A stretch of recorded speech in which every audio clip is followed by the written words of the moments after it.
Well, good evening, guys, from Pocatello, Idaho. It was a good day, and in my mind, there's no better way to end a day than by going fishing. Yeah, you know, this is kind of suburbia, not the most wild of locations, but you know what? It's a great day, and it was close by, and I know there's fish in here. Today, I'm going to talk about how we find campsites, and we use primarily one website. Now, I really wish they had an app, but hopefully they have it in the works.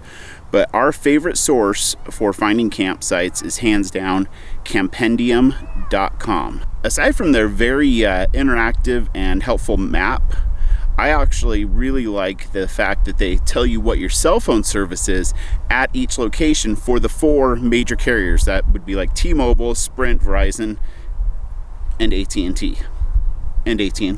That's really important to us because, you know, we're not out here having a vacation. We're working our 8-10 hours a day still, and that work takes cell phone service. And that's our number one source for finding campsites. That's actually how we found this campsite here at the fairgrounds.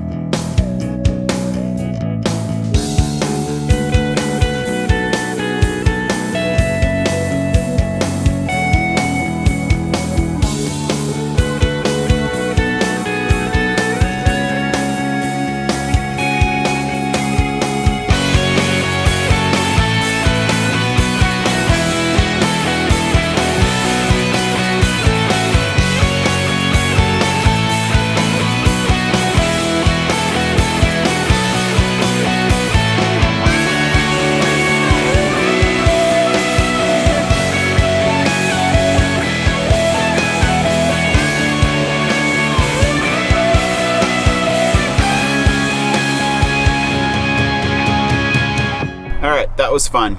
Since I'm talking about online sources for finding campsites, I need to touch on one that's very popular, and it's also a big letdown to us. I'm talking about the Allstays app, and we first bought the app for our Droid tablet, and we used to maybe think that, oh, it's just the Droid. And then on this trip, we loaded it on an iPad, an Apple product, and the app still sucks. I don't know. It's like the app is from some 10-year-old technology. It's not as good as it should be considering it's a paid app. Sorry, just got to be honest. And another one of my favorite resources for finding places to camp is just a plain old Google search. You would be surprised at what you can find on Google, because as awesome as Campendium is, not everything is on Campendium. We've actually, on this trip, found a couple places that were not on Campendium. So there's nothing wrong with a good old-fashioned Google search. I'm going to give you my 2 cents on some of those $40-ish membership clubs. Harvest Hosts, awesome. We've used them twice.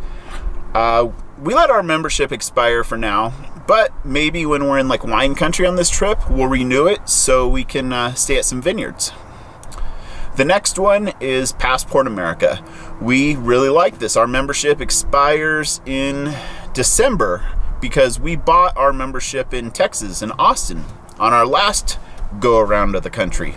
That one's been really good, and it has actually paid for itself. Harvest Host has paid for itself, and Passport America. We bought Boondockers Welcome on the last trip and never ended up being able to use it.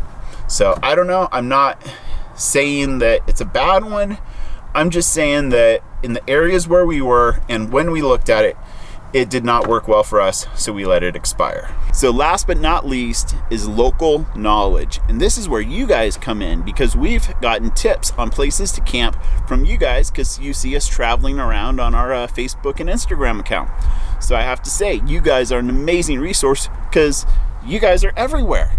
You know, we're here, but you guys are everywhere. So that's awesome. You guys have that local knowledge and you know what we like. So that's how we find places to camp. Well, thanks for joining me once again for another daily vlog. We'll see you tomorrow.